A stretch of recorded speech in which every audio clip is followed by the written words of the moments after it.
Police departments are turning to big data to help reduce crimes in their neighborhoods. The systems use algorithms to analyze historical crime data to predict where crimes will occur or who might commit them. But critics say that using the data can actually reinforce biased police practices from the past.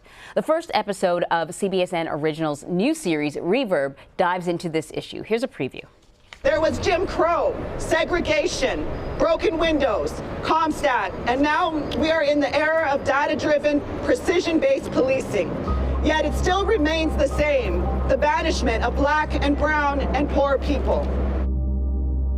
Data-driven policing, is there an appropriate place for that in society?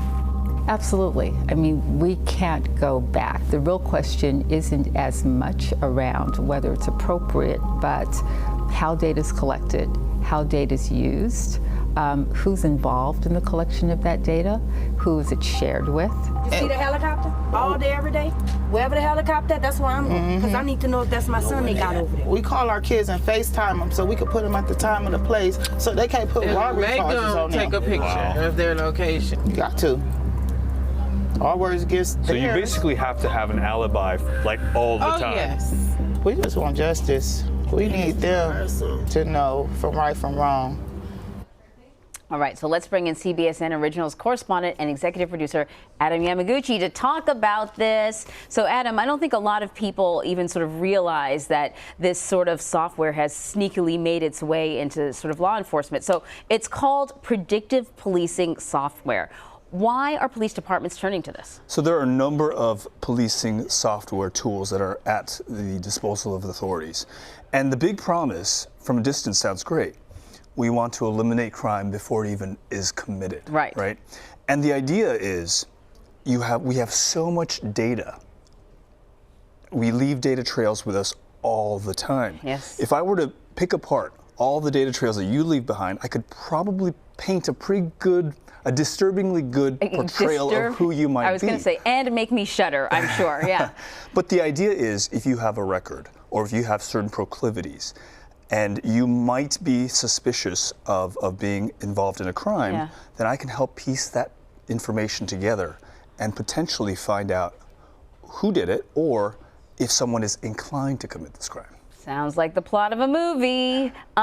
So when we talk about these algorithms, I mean, we have learned this, that algorithms may appear to be non-biased, but they're created by humans that have their own biases. But also, particularly when it comes to policing, the data that is collected, as we saw in that little snippet, often there is a bias in the way the data is collected. So that has an impact on these algorithms too. Absolutely, and that's the critical piece of all of this. You know, you create an algorithm that takes in data and then spits out a recommendation. That's what the software essentially is.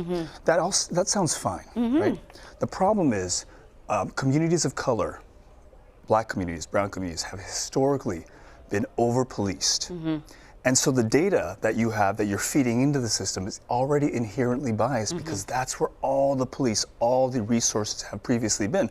And that's where all the crime supposedly is. So you feed this bad data into the system, well, you're going to get bad data out. And are we actually seeing that? Are we seeing these communities that are historically sort of more targeted, that premise being reinforced by the software? Right. Here's the tricky thing. It's hard to tell at this point. These tools have been available for the last few years. And police departments are learning essentially as they go. I mean, the general public and by and large, communities of color are sort of the guinea pigs. Now, when you have a system that has historically incarcerated more people of color proportionately, and that's we're continuing to see that. It's hard to say whether this is because of the crime or because of these tools. So it's very, very tricky. Yeah, and so I know that this series is going to explore all the different ways that sort of various technologies are being used. What other ways are law enforcement or police departments using technology, and what's the future? Well, the big scary one is the face. Yes, we were just talking about that. Facial recognition is the future.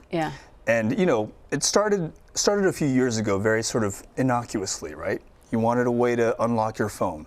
Well, now your face is being used in all sorts of ways, whether it's boarding an airplane or whatnot. But bear in mind that if you walk the streets of New York, Chicago, there are police cameras or there are surveillance cameras everywhere. And all that data, again, I could place you from the moment you step out of your house to the moment you get back home. I can know where you are. And if you think about the ramifications of that, all the places where you're photographed during the day, Yeah. you know, that's a powerful tool, Yeah. which can be useful, but could also net people incorrectly. Yeah. I mean, one of the inherent flaws of this surveillance camera and the artificial intelligence that is used to sort of decipher who is it that I'm seeing, it's sometimes flawed. And again, people of color have been misidentified by these cameras and by the software. So it's like, do you trust your government? Do you trust law enforcement? Do you trust industry to have this access to all this information and not abuse it? And a lot of this data is stuff that we give up because of convenience or because we're somehow so fixated on whether it's social media or other tools. Well, I think about all these people who are very concerned about their privacy, and so they avoid social media. There's no avoiding it anymore. You would have to live in a cabin in the woods all alone and never come out. Right, totally. Adam, thank you so much.